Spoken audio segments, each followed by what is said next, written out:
Good morning and welcome to the Baldwin County Commission regular meeting. This is the October 15th, 2024 regular meeting. We have Pastor Sean Trotter here from the First Baptist Church of Fairhope. He will come up and lead us in the invocation, and after the invocation, Commissioner Gruber will lead us in the pledge. Thank you. Well, good morning to the council. Good morning to everyone from Fairhope that is here, and I'm thankful for the opportunity to be with you this morning. So let's pray. So, God, we're just thankful for another day of life. Father, we're thankful for another day of life that you've given us, an opportunity just to open our eyes today, to put our feet on the floor, to take a breath, Lord. And we know that it all comes from you. Life is from you, and we're thankful for that. And Father, I pray for this time today, this meeting. Father, I pray for wisdom, for the leadership. I pray for unity among everyone that is here. I pray for the decisions that will be made, that need to be made about what's going on in our city. And so, God, I know that ultimately you're in control of everything, Father. And so, again, just lead this leadership in the direction that, Father, that you would have us to go.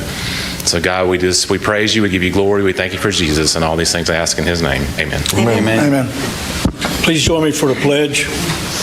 I pledge allegiance to the flag of the United States of America and to the republic for which it stands, one nation, under God, indivisible, with liberty and justice for all. Okay. First item on our agenda is the adoption of the October 1st, 2024 regular meeting minutes. Have a motion? I'll make a motion that we approve the minutes from our October the 1st, 2024 regular meeting. Okay, I have a motion. Do I have a second? Second. All right, I have a motion and a second to adopt the October 1st, 2024 regular meeting minutes. All those in favor signify by saying aye. Aye. The ayes have it. Next, the Finance Chair. Madam Chairman, I make a motion that we approve payment of our bills. Second. All right, we have a motion and a second to pay our bills. All those in favor signify by saying aye. Aye. Aye. The next item is item BA2, which is a notification of interim payments approved by Clerk Treasurer as allowed under Policy 8.1, which brings us to our consent agenda, which was discussed in the work session. And we do have a note that we need to make before the motion is made, that item CA3, which is the purchase of property at Lillian Boat Launch, has a replacement attachment that was there. Just wanted to make a note that it is there, that it was not noted in the outline. So it is on our Legistar. So with that being, that note being made. Make a motion to adopt consent agenda with a note.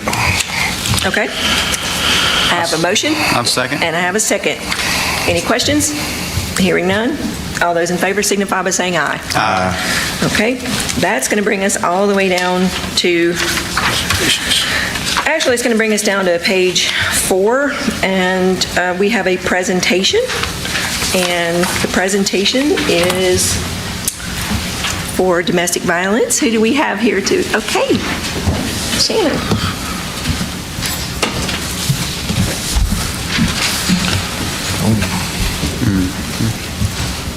How are you? Good. You're on the Lighthouse Board. I am. Awesome. Well, I'm going to read this. They put it in big print for me. And then this is the proclamation, so if you want to know that. And I will read this proclamation out. So, the Baldwin County Commission, Baldwin County, Alabama, proclamation proclaiming October 2024 as Domestic Violence Awareness Month in Baldwin County, Alabama. Whereas domestic violence is a serious crime that affects people of all races, ages, genders, and income levels. And whereas domestic violence is widespread and affects more than 10 million Americans each year. And whereas 1 in 3 Americans have witnessed an incident of domestic violence. And whereas children that grow up in violent homes are believed to be abused and neglected at a rate higher than the national average. And whereas domestic violence costs the nation billions of dollars annually in medical expenses, police and court costs, shelters, foster care, sick leave, absenteeism, and non-productivity, and whereas only a coordinated community effort will put a stop to this heinous crime, and whereas Domestic Violence Awareness Month provides an excellent opportunity for citizens to learn more about preventing domestic violence and to show support for the numerous organizations and individuals who provide critical advocacy services critical advocacy services and assistance to victims. Now, therefore, be it proclaimed by the Baldwin County Commission in regular session assembled that October 2024 is hereby set aside as Domestic Violence Awareness Month in Baldwin County, Alabama. And so we have Shannon Hesse here from the Lighthouse, and give you an opportunity to speak. Thank you so much. I'm Shannon Hesse. I have the pleasure this year of serving as the Vice President for the Lighthouse, which our mission is to eliminate family violence and sexual assault through education, intervention services, and collaboration with the community. The agency serves Baldwin and surrounding counties and makes more than 1,500 contacts annually through its various services. Domestic violence services include a 24-hour crisis line, safe shelter, court advocacy, case management, transitional housing, children's services, limited financial support, prevention, and community education. The Lighthouse Board and staff are grateful that the Baldwin County Commission is adopting this proclamation declaring October Domestic Violence Awareness Month. This proclamation helps support our efforts to increase community awareness, promote advocacy, and increase victims and survivors of domestic violence access to services. Awesome. Would you like to get a picture with the commissioners? Sure. I think I've been asked to do that. Well, come on up. You'll be front and center.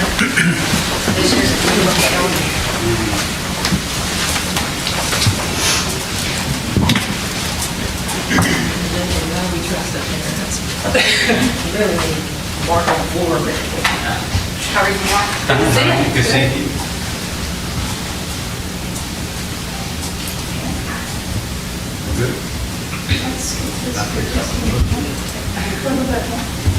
This purple and gold thing, I don't think I can put my name in here.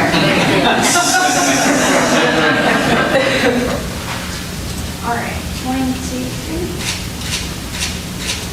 Okay, thank you. Thank you. Thank you very much.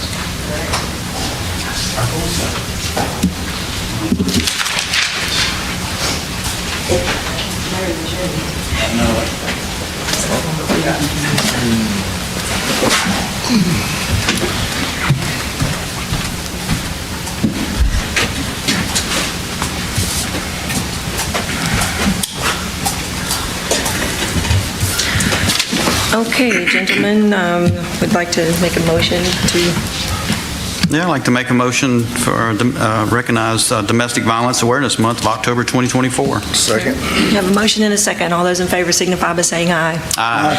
I just want to say thank you for being here today. I think we've done one of these every year. You're actually wearing the purple, which is the color. We each have ribbons. I forgot to bring mine. I can only imagine when I'm dashing out the door, I'm lucky to get this pin on sometimes. But, there's just, until you've actually either been a victim yourself or you have somebody close to you that's been a victim, sometimes people don't get it. But I'm going to tell you, I want to thank the Lighthouse for what they do and all the other programs and organizations that help with this. There is no excuse for abuse, and I'll just leave it at that, but thank you. Anybody else like to say anything? Go ahead. I'd just like to say thank you, Shannon, for what you do at the Lighthouse. Most everybody knows, I retired as a state trooper, and we don't deal with a lot of domestic violence cases, mainly the Sheriff's Department and cities do. But when I was working in a rural county up in Washington County, as a young state trooper, I was the only one working that whole county. There was hardly no deputies out, and the call came across domestic in McIntosh, and I had to go. I had to call my supervisor and let him know that I had to go because the lady was screaming. And it brought back memories when we talk about this, and that's the first time in my 25 years that I had to pull a weapon. And it was something that I'd always remember the rest of my life, but that woman could not leave her house because the husband wouldn't let her leave. And that's all she wanted to do was leave and just calm down.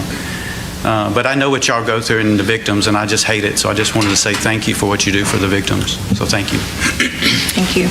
Anyone else? Thank you so much for all you do and the services you provide. It's a much-needed asset in our community, and we're fortunate to have people like you in the Lighthouse involved and assisting our community. Thank you. That's it. Yeah, thank you so very much. People don't realize that how much domestic violence is in Baldwin County. It's not really publicized, but there is a lot of it. And it's no use for it in the beginning, but, y'all do a good job in for protecting these people that come there so they have a safe haven to go to. And I want to thank you so very much for all the hard work y'all do, making sure that these people are safe. Thank you. I'm going to add one more note, and what you guys do to help these people get reintroduced back into, help them. There's stories I've heard from people. I've been to your vigils and different things that you have, particularly I think it's held up at the Robertsdale Pavilion there by the park, and talked to this one lady one night, and she was telling me how that they helped her get a job, get on her feet, and to have some self-esteem because she'd been put down so much, and she felt like she couldn't even do anything. So it can be male or female that's an abused person. This just happened to be a female. So thank you guys for even not just protecting them at the moment that they're in a situational crisis, but to help them to find avenues to have a productive life. Okay. The next item on the agenda is actually the public hearings for the planning and zoning, but there's one item that I want to move up before we start those because sometimes they can take quite a bit of time. We have an item FE1, which is under budget purchasing under other staff recommendations, which is resolution number 2025-006, exempting proceeds from the sale of hearing instruments from Baldwin County sales and use tax.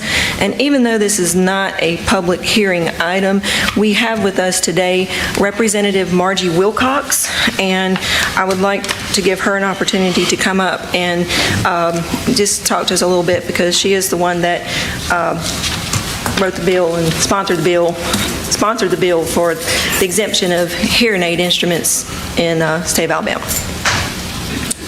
Good morning. Good morning. Thank you so much for having me, Commissioners and Madam Chair. I'm privileged to be here to speak to you on behalf of what I call HB 51, which was exempting hearing aids. Just to give you a little background, I didn't even know that Alabama nor our counties or cities taxed hearing aids until one of my constituents brought that to my attention. So immediately I did some research and found out that none of our surrounding states tax hearing aids. So that puts our citizens at a horrible disadvantage for what the cost of trying to maintain their hearing.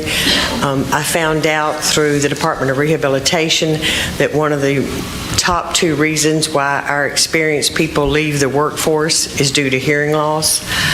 And then so many of you know that a lot of insurance plans don't cover hearing aids. They are quite expensive. Some do, but if they do cover it, they don't cover the sales tax portion. So for all these reasons, I spearheaded that effort. And I was a small business person too, so this also puts our small businesses that locate in our area at a disadvantage when somebody could go 1 hour to the east or 1 hour to the west, and then up in our northern states, they can even go to Tennessee and have it tax-free. So I can't thank you enough for your consideration of taking the tax off of these hearing aids, and I appreciate your leadership on this. I'm here to answer any questions. I've had Legislative Service Agency did a lot of work for me this past week on researching your rights as commissioners on what you can and cannot, exempt from the tax. So I do have that, but I'm not an attorney. I know that y'all have fully vetted that this past week, but I'm here to answer any questions, and I'm here just to say thank you on behalf of your Baldwin County citizens for voting to get rid of this tax. Thank you, Representative Wilcox. Does anyone have any questions for Margie? Yeah, Ms. Margie, do you feel after the sunset, after the 2029, do you feel like the legislators will bring it back up again, maybe? What is your senses on that? How do you feel? Well, that was a provision put in there because they're doing that on every tax abatement bill. I do think that this is such a small, once we evaluated how much revenue it was to the state of Alabama versus the benefits to our citizens, I don't think nobody will take that away in 5 years. It's my personal belief. Sure. How do we get the hearing aids noticed as a durable medical advice? A durable medical piece of instrument like a wheelchair. There's so many hospital instruments and things that you get put in your body that you don't pay taxes on. because it's classified as durable. And I think somebody just missed the boat on this one, and I don't know how to go about making it to where it gets lumped in with all the other necessities needed for people that are tax exempt as well. I don't want to reveal all my strategies in life, but I am heavily contemplating. I was told by the attorneys at LSA this would be the best way to do it, and Right. I believe in their good counsel. But a second thing to do would be to attempt to do that. I've been told that is would be even tougher than passing the Right. sales tax exemption, which was no picnic. But One step at a time, right? right, yeah, so if it becomes an issue, because it is a struggle to get this on the agendas to remove any sources of revenue, so like I said, I appreciate y'all's courage and your forward thinking on that. I would like to thank you for bringing this to our attention through the bill that you have passed. And I didn't know about it either. I knew that hearing aids were an expensive item. And after doing some research, and I know that I'm not going to, I know that the internet's not the gospel, but at the same time, there is a lot of valid information that is on the internet. And whenever you Google or whatever search engine you want to use, and you ask the question, how many states actually tax hearing aids? And I believe we were only one of 3 states that were taxing hearing aids. Yeah, and thankfully now there's 2. And, the So now quality of life of, hearing loss leads to isolation, which leads to dementia. So encouraging people to get hearing aids is only common, it And helps. one of the things that we want is to keep and also improve the quality of life of our citizens so that they can lead productive lives. And after doing the research of we all will experience some sort of hearing loss just as we age, but primarily, unless there's a medical problem from birth or something, most people that have or will get hearing aids that are prescribed to them are senior citizens who do have fixed incomes. And when you told me the story of the person that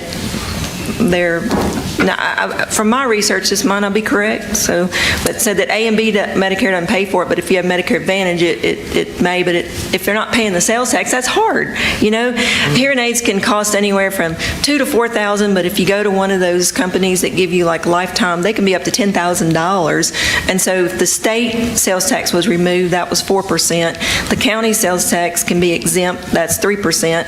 And hopefully cities will continue to, in Baldwin County particularly, I know that I read that Foley exempted it, and I'm hearing other cities are talking about it. I just hope that what this does is this helps those who need a hearing aid, and I'm going to put this in there. Not only does the person who needs the hearing aid need it, but the person that lives with them or works with them needs it too. So I got 2 on both sides of me that. It's called selective hearing. Well, he ain't been telling me the truth the whole time. He told me he's deaf in his left ear. I thought that was from. I got to go to VA soon. He told me that. I didn't, I thought he does like to pick on me, but you know what? He gets it right back. And then, Commissioner Gruber got him some from the VA. And it's nice when you say, hey, and they actually hear you. But it's not just people who are, I think the average age is in the 70s of people who end up getting hearing aids from data that I researched. But I have a friend who's a firefighter in one of the coastal cities in Baldwin County, and I saw him not long ago, and I'm like, what's that in your ear? He goes, man, I can hear birds. I can hear everything now. He said, and my wife is so happy that I got these hearing aids, and he's younger than me. I'd say he's probably 55 or something like that. And so it's amazing, I think, once people get them, the difference in their life. And if people are leaving the workforce, experienced people are leaving the workforce because of that, this is a very, very, very, very tiny, tiny, tiny, tiny thing that we can do. And I'll go back to, it should have never been taxed to begin with. But since it was, I'm thankful that we have to do the things we have to do the way we have to do it to make it work. So thank you for being here today. And with that, we will I'll entertain a motion. Mr. Chairman, I'll make a motion that we adopt resolution number 2025-06, exempting proceeds from the sale of hearing instruments for the Baldwin County sales and use tax. Okay, we have a motion. Do I have a second? Second. Have a motion and a second. All those in favor signify by saying aye. Aye. Motion carries. Thank you so much, Thank y'all so Representative much. Wilcox. Have a good day. Okay. Now we're going to go back to public hearings. And I have some people signed up to speak on the public hearings. But I want to also, before we open the public hearings, I'll have staff come up and do the presentation on the first case. But keep in mind, if you are wanting to speak on these public hearings and you haven't filled out a speaker form, please fill out a speaker form and turn that in, and you will have 3 minutes to speak. Okay? Corey.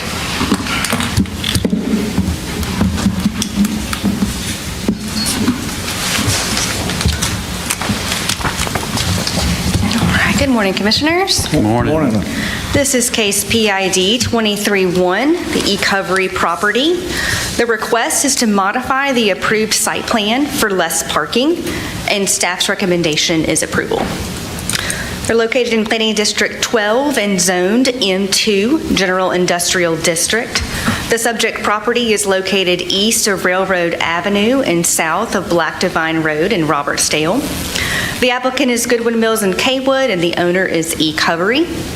Their request is to modify the existing site plan approval to have less parking than what was originally approved in September of 2023. Here's the location of the subject property within the county. Here's their locator map and the site map. The adjacent zoning includes industrial, rural agriculture, single-family residential. The adjacent land uses also include industrial, commercial, and residential. Here are the proposed zoning requirements for a PID. This also includes their parking requirements. This is continued. This is their approved site plan from September 19th of 2023. And as you can see in the zoomed-in version of the site plan, the amount of parking required is 676 spaces, and they received approval to reduce the amount of parking to 416 spaces. They don't have as many employees as these large buildings would fill, and they would not need that much parking. They are asking to reduce this approval from 416 spaces to 94 spaces. They state that they can meet the maximum capacity of employees as well as provide spaces for visitors with 94 spaces. Staff's recommendation is approval of the modification of 416 spaces to be reduced to 94 spaces. The following conditions include no industrial expansion to the adjacent lot, and any expansion of the proposed structures, facility, and/or industrial use shall necessitate a new site plan and be reviewed by the Planning Commission, and the Planning Commission recommended approval with a vote of 7-0. And I'll be happy to answer any questions you may have. Okay. Does anybody have any questions for Corey before we close the regular meeting, open the public hearing? Hearing none. We'll close the regular meeting and we'll open the public hearing. And I have Nathan Norris signed up just here for any questions. Does anybody have, would you like him to come up for questions? No? No. Okay. Well then, is there anybody else in the audience that would like to speak on this case that did not sign up to speak? I'll give you an opportunity to sign up and speak. Okay. Public hearing is closed on... Madam Chair, I'll make a motion that we approve case number PID 23001, eCovery LLC. Okay, we have a motion by Commissioner Gruber to approve. Do I have a second? Second. I have a motion and a second. Any discussion? Any questions? Hearing none. Go for a vote. All those in favor signify by saying aye. Aye. Ayes have it. Next case.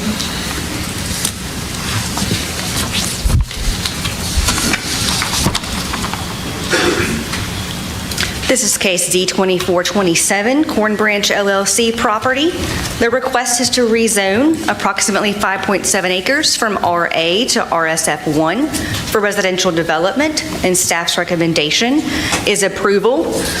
On this slide, this shows the approximate location of the rezoning on the subject property. The property is located in Planning District 14. It's located east of Blueberry Lane and north of Vasco Road and Silver Hill. The current use of the property is vacant. The applicant is Hunter Smith and the owner is Corn Branch LLC. The proposed zoning is to RSF1, Residential Single Family District, for residential use, and this is a partial rezone. Here's the location of the subject property within the county. Here's the locator map and the site map. The adjacent zonings include rural agriculture as well as base community zoning, and the majority of the land uses are residential. These are the factors that staff reviews for any rezone request, and we see that the majority of the factors have been met other than a couple, numbers 2 and number 7, and then questionable with the master plan. Staff's recommendation is approval. The Planning Commission recommended denial with a vote of 7-0 at the August 1st, 2024 meeting.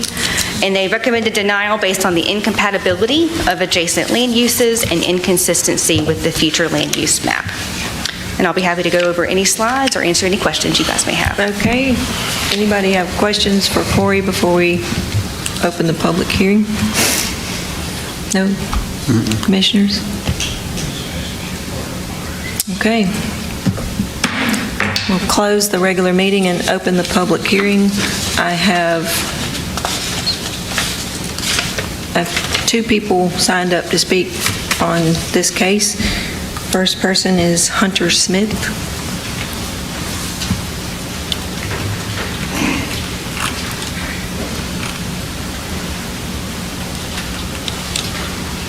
Good morning. Good morning. I'm Hunter Smith with Smith Clark and Associates. We are land surveyors, and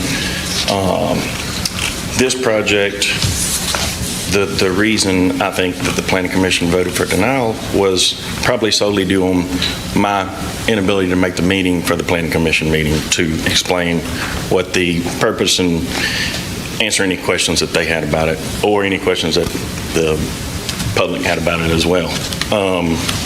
Series of events caused that to happen, but I'm here to answer any questions now and ask that you would approve. There's several reasons that approval should be granted, but I think staff covered that pretty well.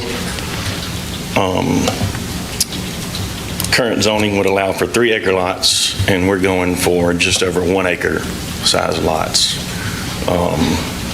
5 of those, and then the balance of the property would be the rest of the acreage that's not highlighted. What did you just say? Current zoning what?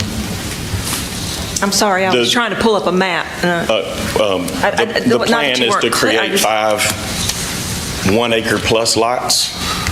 The 6th lot would be the balance of the property, which would be the larger acres that you see not highlighted, that we're not trying to rezone. Okay. All right. Thank you, sir. Thank you.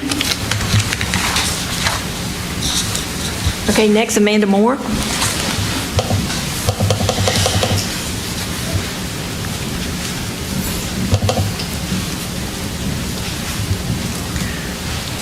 Can you guys hear me? Good. Thank you, commissioners. Thank you to the members of the Baldwin County Planning Commission. My name is Amanda Moore, and I live in rural Baldwin County, outside of the town limits of Silver Hill. I'm here with my husband. We are graduates of Fairhope and Daphne High School. We're lifers in Baldwin County. I'm also a graduate of Troy State, Mr. Ball. I'm here today to speak on behalf of approximately 75 residents of the Blueberry Road, Rada Road, and Vasco Road communities. You have copies of those signatures in front of you. 2 themes of the Citizen Guide to Growth for Baldwin County and the master plan state very clearly. We are trying to promote the protection of agricultural lands in our rural communities. And number 2, maintain the character of our communities and quality of life. We come to you today to ask you to uphold the vision of the master plan and the Planning and Zoning's decision to deny this rezoning request. This is a higher density rezoning request. As you can also see, our area from the request is considered rural agriculture with low economic or low impact development potential with pockets of conservation development potential per the land use map. In the rezoning request, it specifically states that this type of development may be better suited in a moderate economic development area. We base our opposition on 3 key areas. First one, protection of rural communities. I just want to draw attention to the current ongoing developments around our area. Elizabeth Gardens, 280 lots. Highlands at Fish River, 138 lots. Camille Place, which is sold out, and Parkview, which is in the town of Silver Hill. This is approximately 400 new homes where the impact has not been realized. We need protection. Number 2, the Guide to Growth outlines maintaining character of our communities. As you can see from the parcel viewer of our areas, Blueberry, Rada, and Vasco, we would by definition be considered residential single-family estate. That is maintaining the character of our current environment. And we ask that you deny approving any higher density developments in our area to maintain this vision for Baldwin County. And lastly, infrastructure and safety. Fairhope's supplying water to the new Silver Hill Elementary School. We have an infrastructure issue. We agree with development, but is this the right time in our area, especially with the unrealized impact of 400 additional homes? That's traffic and safety. We currently do not have the infrastructure. We are on well, septic, and we have zero access to high-speed fiber optic internet in our area. Commissioner Underwood knows this all too well. Yeah. Lots of places. Traffic patterns have not been realized for this school yet. They have not been realized. Traffic patterns for these new homes that are already approved are not realized. We understand the desire to come to Baldwin County. However, our community is in the county. We don't have the protection of a mayor. We don't have the protection of a city council. We have District Planning 14, and we have you. We have you. We ask you to uphold the vision of Baldwin County in the Citizen Guide to Growth and the work that committee did by denying this request, because this is not the right time nor the right place to add additional higher density developments in our heart of rural Baldwin County. Thank you for your time. Thank you. Okay.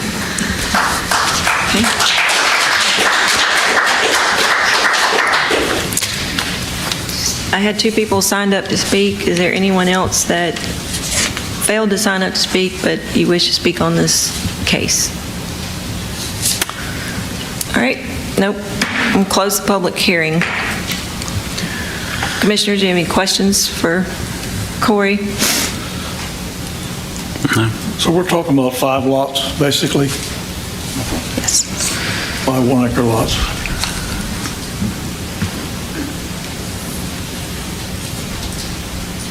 Any more questions?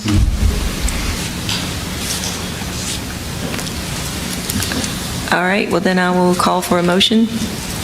Madam Chairman, I make a motion that we deny Corn Branch property rezoning, case number Z24-27, that we deny. Okay, we have a motion to deny. Do we have a second on that?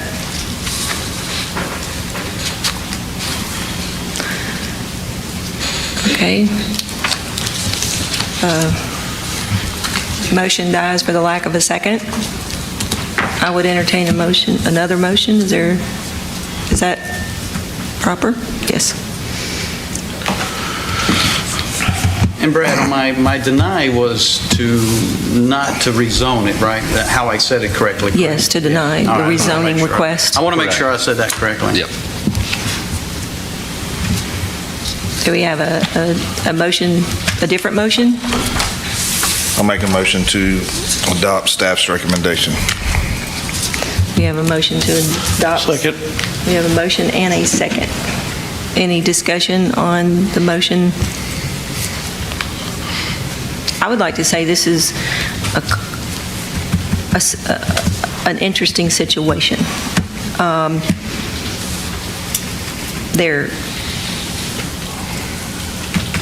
This is not easy. It's not an easy decision to make. But with that being said, We have a motion and we have a second to take staff's recommendation, which is to approve this rezoning request. All those in favor signify by saying aye. Aye. Aye. Opposed? Nay. 3-1. The motion carries.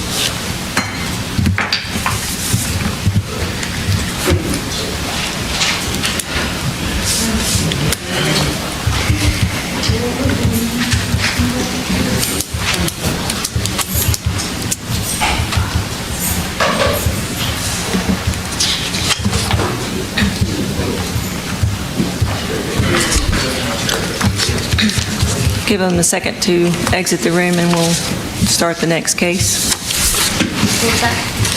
Give them just a second to exit the room.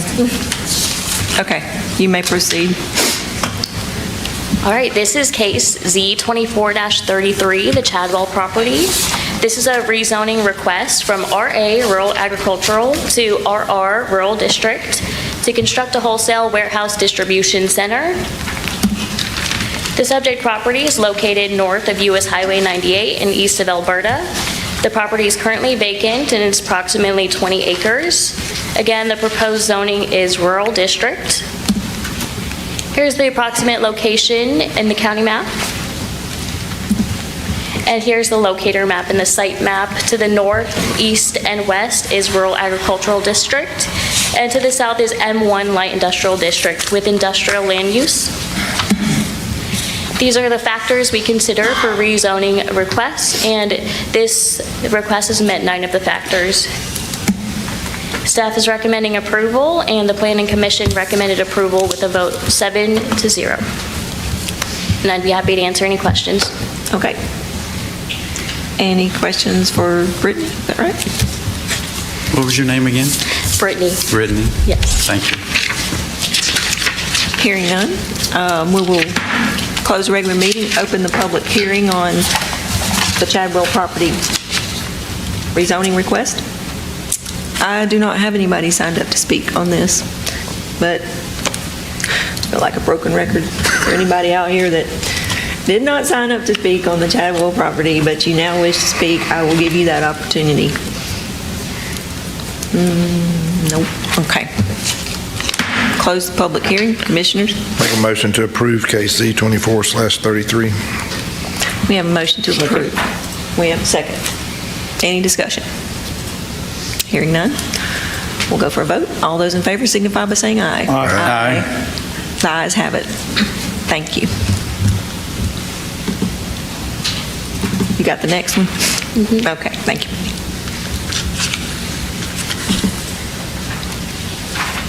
All right, the next case is Z24-33, the Renfro property. This is another rezoning request from B1 Professional Business District to B2 Neighborhood Business District. The subject property is located east of State Highway 181, north of County Road 48, and south of Gafer Road Extension. The current use of the property is commercial. The building is currently unoccupied. The applicant would like to rezone from B1 to B2 to convert the existing building into an antique store. Here's the location of the subject property on the county map. This is located in Planning District 37. And here's the locator map and the site map. To the south is B1 Professional Business District with commercial land use. To the west is City of Fairhope. And to the north and east is Rural Agricultural District. Here are the factors which were met, other than number 2. And staff is recommending approval. The Planning Commission also recommended approval in their September meeting. And I'd be happy to answer any questions. All right. You've heard the staff presentation on the Renfro property. Does anybody have any questions for Brittany? Okay, hearing none. Close the regular meeting. Open the public hearing on the Renfro property. I have no one signed up to speak on this, but if there's anybody out there who wants to speak, you can. Nope. Close the public hearing. Commissioners? Madam Chair, I'll make a motion, we approve case number Z24-34, Renfro property rezoning. We have a motion to approve. Second. Second by Commissioner McKenzie.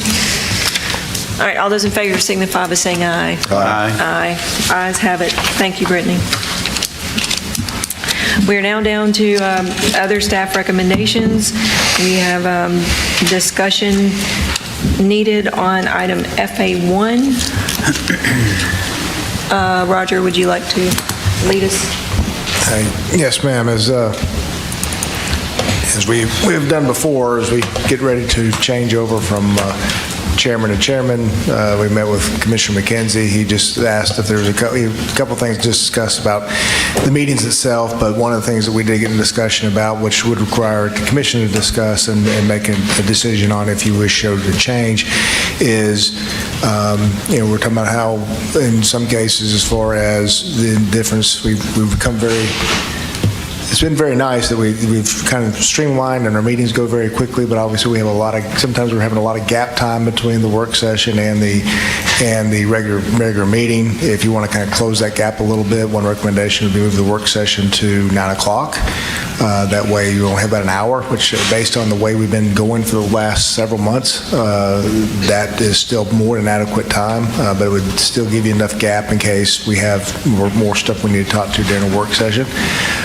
Or you could, if you want to consider something completely different and just actually merge them together, we still need, I would say, some time to be able to set the consent agenda if you just wanted to have one continuous meeting.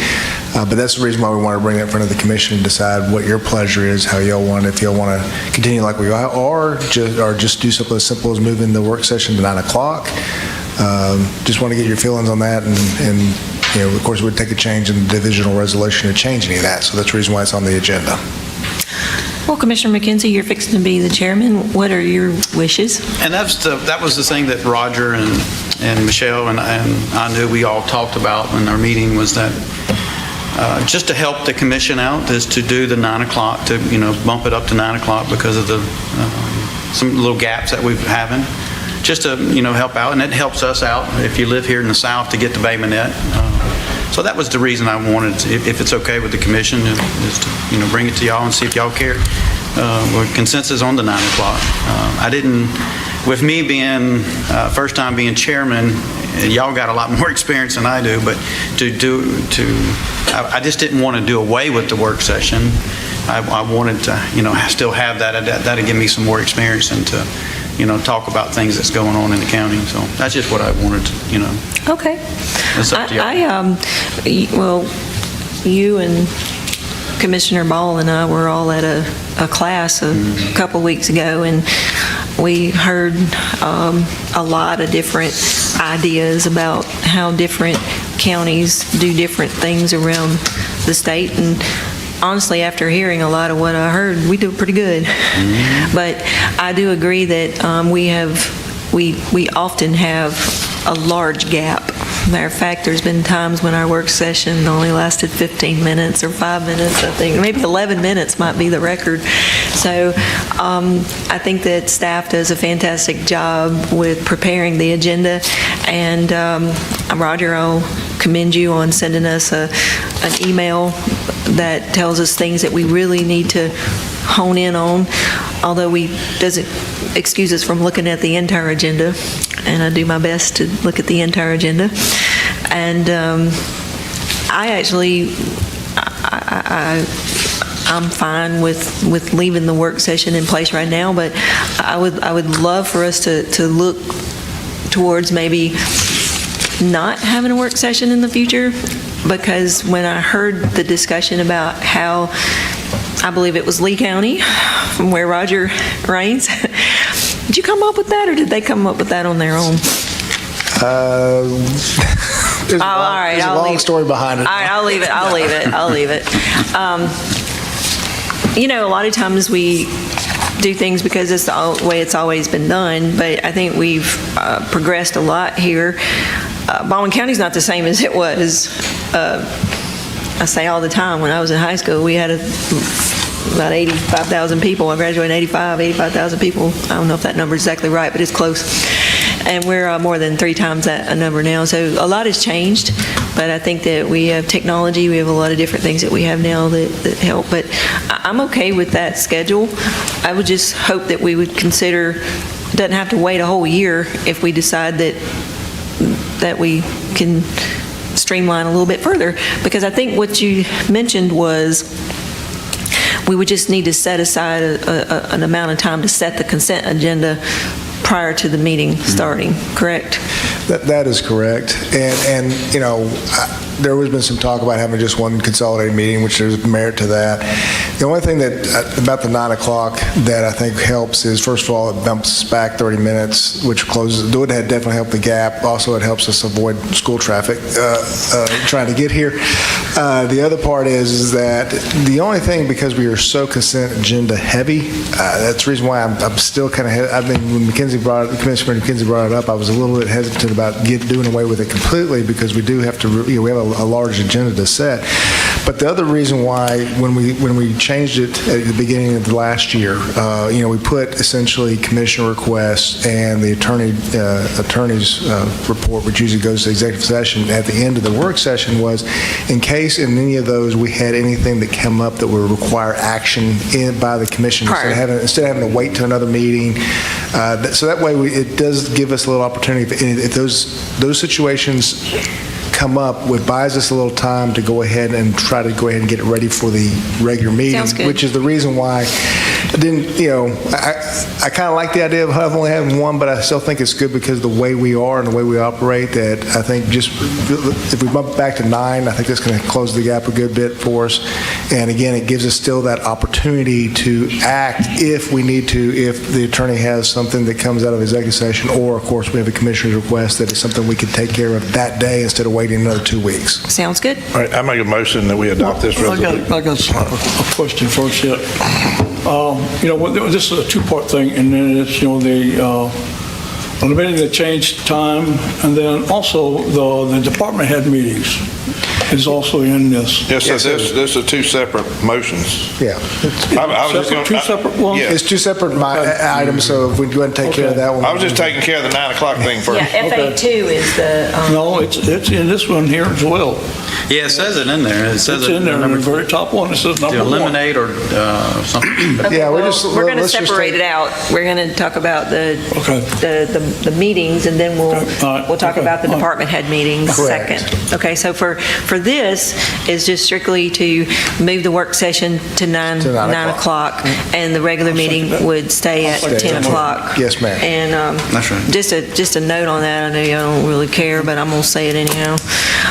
I have found I can leave, I live in Summerdale, I can leave my house 20 minutes early and still get to Baymonette on the same time because of school traffic between Robertsdale and there.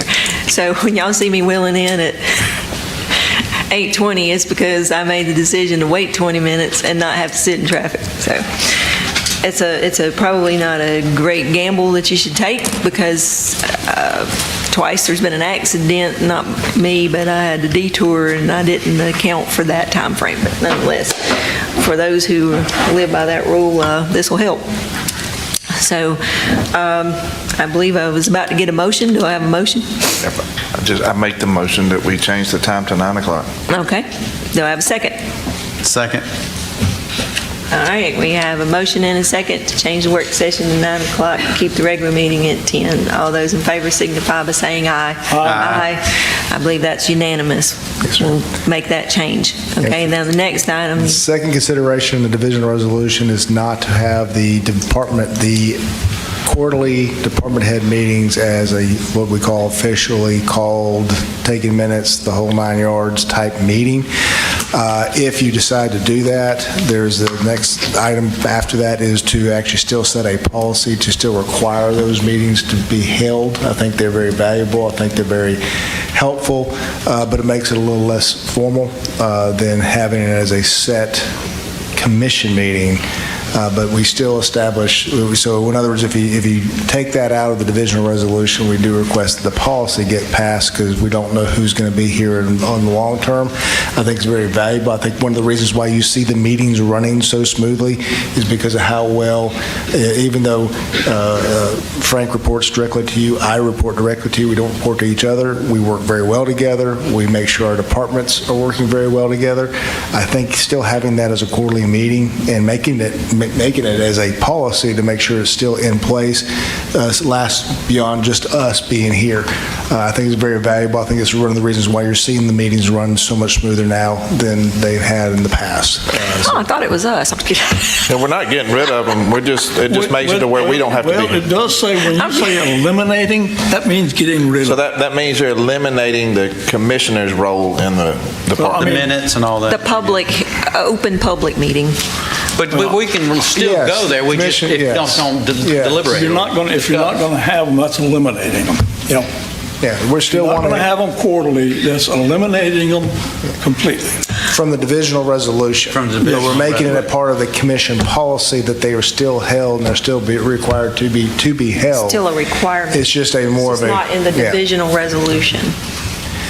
And that- I get a lot out of those meetings, to have an opportunity to see what's going on with the rest of the staff and everything else.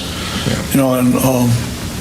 just don't want to see those meetings completely go away, If you set the policy, it won't go away. It'd be required by policy. They would be violating policy if they don't hold one. But whenever it's we can attend, but we can't deliberate. That's right. You're going to be well aware of them and That's right. where they're We're at. not leading the meetings. Yes. That's right. We don't And need if to. That's what it is. The commissioners are welcome, obviously, to be there at them.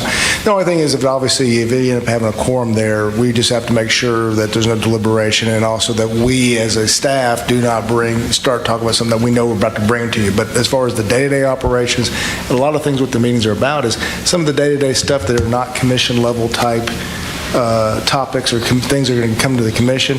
Again, I think that's not, again, more than welcome always to be there. We just have to make sure if we have a quorum there, we have to watch those rules and make sure they're in place. But this way, the meetings stay in place, but they're not as formal. We don't have to worry about whether they're canceling or whether we're, in other words, it makes it a little more, It removes the open public meeting requirement from it, as long as we don't violate the open public meeting by deliberating. We can attend, we can listen, and if there's not a quorum, I guess you can talk about things. They're still, in other words, they're going to happen no matter what, whether or not all y'all can be there or not. We will have them every single quarter by the policy, which is the next action to take after changing the divisional resolution. So it almost guarantees that these meetings, that policy puts in place that it's our requirement upon us to make sure that is held every single quarter, regardless of whether the commissioners will be there or not. We have and honestly, because it's an open public meeting, we always have our work session if we need to discuss things with you guys about stuff that we have questions about, but those meetings would still take place. You can attend if you want, you cannot attend if you don't want. Right. Because when it's a open public meeting, what if there's, like the last time we had one of those meetings, I needed to attend the soil and water event up in Monroe County. This didn't change because of me. I'm just using that as an example. Sometimes there's times when you can't be at a meeting and it makes you feel bad because it's an open public meeting and you feel like you're supposed to be required to be there if it's an open public meeting just simply because you got elected officials attending. So even though it's not necessarily supposed to be our meeting, I think it kind of got flipped that way. So I'm okay with it. Do we want to make a motion to do that, or if there's more discussion needed? So what we'd be making a motion on is to take it off of the divisional resolution as a required open public meeting. I'm not sure how it's read on there, but create a policy that would require it to be held quarterly, and commissioners' attendance is optional. Right. Yeah, correct. Right. Obviously, commissioners are more than welcome to attend. Okay. They don't have to attend, but if they're, again, it's just one of those things. If we have more than two there, we just have to make sure we follow certain protocol. But other than that, the main thing is that way, regardless of whether commission availability are there or not, county engineer and myself, we are required to have this meeting every single quarter, which I think is, again, is very beneficial to us. I think it's very beneficial to the department heads.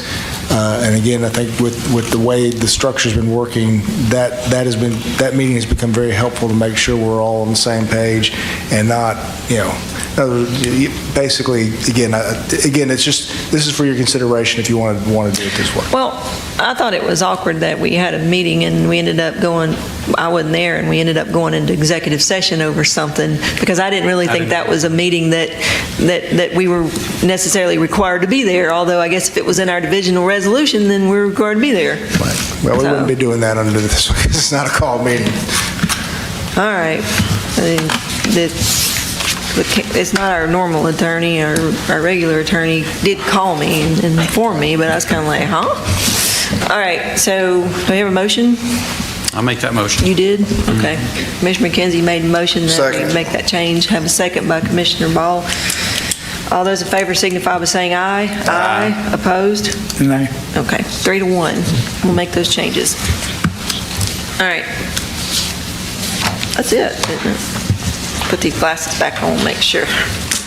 If you want. So I just want to make sure the motion to approve the change in divisional resolution and also approve FA2, Yes. the creation of the policy? Yeah. Okay. Just want to make sure for the ladies. Creation of the policy and remove it from the divisional resolution. I think I stated all that, and you were wanting did. to say so moved, but Just want to make sure for clarification. All right, clarification, yes. All right, we already took care of FE1 earlier when Representative Wilcox was here, so We didn't vote on FA2 yet.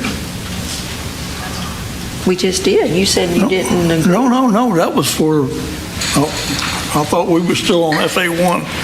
That was, FA1 was two parts. Yeah, that's what I was want to make sure the clarification was, is you actually doing the resolution and Oh. also the policy, or is it two different things? Okay, so we voted to amend the divisional resolution to change the work session to 9 o'clock. Then we voted just now to remove the quarterly meeting. Out of the divisional. Okay, I thought it was going to be a multi-thing so that we didn't risk removing it and not creating it, but, okay, so all we've done now is, Okay, now the policy for now we have to requiring- vote on yes. creating a policy. Create the policy. So do I have a motion to create a policy requiring a I'll make that board? motion. Okay. Create the Baldwin County Commission policy number 2.25 quarterly department head meetings. All right, we have a motion. Do I hear a second? Second. I have a motion and a second to create a Baldwin County Commission policy 2.25 quarterly department head meetings. All those in favor signify by saying aye. Aye. My apologies. No, you're right. It happens. And we've already done FE1. We have no addenda, and I do have someone signed up to speak on public comments. I have Miss Tracy Gamble. Well, you said maybe. Okay. All right. Well, thank you, Miss Tracy. Anybody from the press? No? Okay. Since I just asked about the press, I could make this part of public comment, but it's strictly about the press. I still receive the printed Onlooker, Gulf Coast Media paper, and there was a really nice article in there by the executive editors and different ones that write for the paper. I don't know if anybody else had an opportunity to see that, but they were talking about how many newspapers or how many counties across the United States don't even have a local paper. I've heard different comments.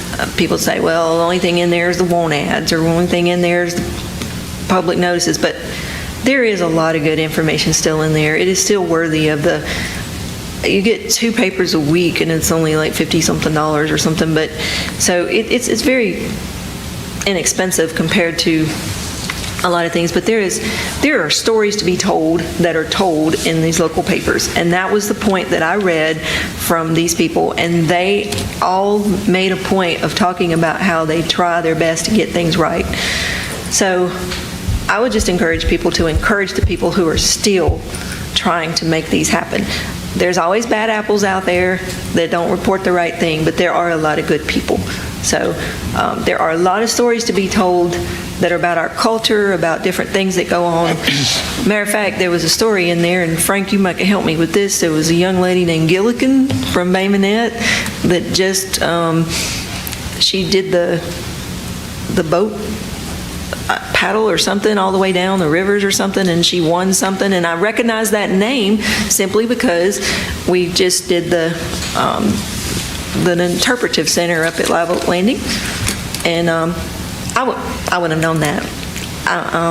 We're busy people, but I just encourage, you know what, if you don't get the local paper, it might be gone away and you might not never have a chance to get it if you don't start getting it. So you have a paper down Lillian. I get sent copies of that one on a regular basis, but thank you for what you do, you know. All right, okay. Commissioner comments. Who wants to go first? Also, I just thank the staff for getting us to where we're at today on our agenda. And just want to, again, please, good Lord, watch out for our first responders and our men and women who serve in the military. We still have some problems in this country, and I just want to make sure that that we remember what's going on around us and be safe. Thank you. All right, Commissioner McKenzie? Yeah, I just thank the staff always. Please get out and vote. November 5th will be here soon. That'll be my first meeting as chairman. And I want to say, Commissioner Underwood, thank you for your leadership during this time. Thank you. I've learned a lot, and between all the other three commissioners, thank y'all. Y'all bear with me next time in the next meeting. But I just want to say thank you. And for the law enforcement, like Skip said, especially when we talked about domestic violence, law enforcement has to deal with a lot, and when they go out there to those calls. So I just want to say thank you to them. Be safe, and that's all I have. Thank you. All right. Commissioner Ball? Just got a couple of things myself. Thank you, Commissioner Underwood, for the year of leadership. Goes by quick. I'm already finished that, and appreciate everything that you've done for us. Matt, welcome to the chairmanship role. Coming up next time, we've got a quote that we made up in our leadership group that we had with the state when we pushed the mental health issue, and we came up with a motto that says, "I can do nothing, but together we can do everything." So just remember that as a chairman, that by yourself, nothing will ever be accomplished. So that's not a discouragement. That's a teamwork attitude. That's right. I'm going to need y'all's help. It takes three of us to make things happen here. So, Sonny, I think at that meeting that the classes that we were at, the only person I listened to for the 2 days we were there was Sonny. I didn't listen to another soul. So I played on my phone. It was about chairmans fighting their commission, and the reason they always fought is because the chairman felt like that they had the all superior role of taking everything into their own hands and not involving any of the commission whatsoever. So I don't think we're ever going that way here. So I look forward to serving with you, Matt, and you'll be a good leader.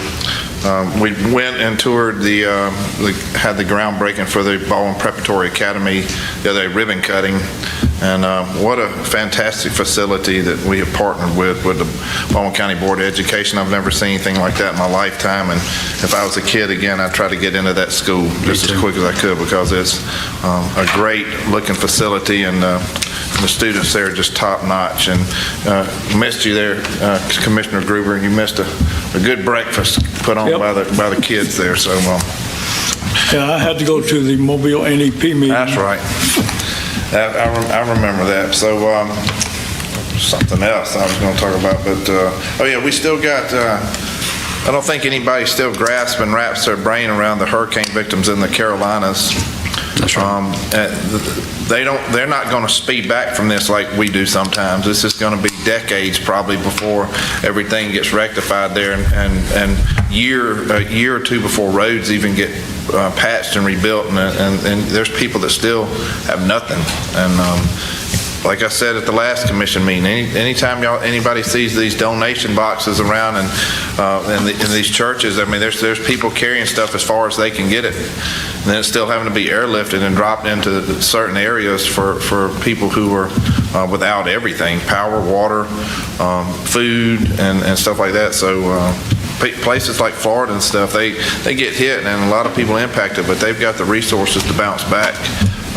These people in the Carolinas, and like I said, I've got family that lives up there, and it's devastating, and we've never seen anything like it here in our area. So with that being said,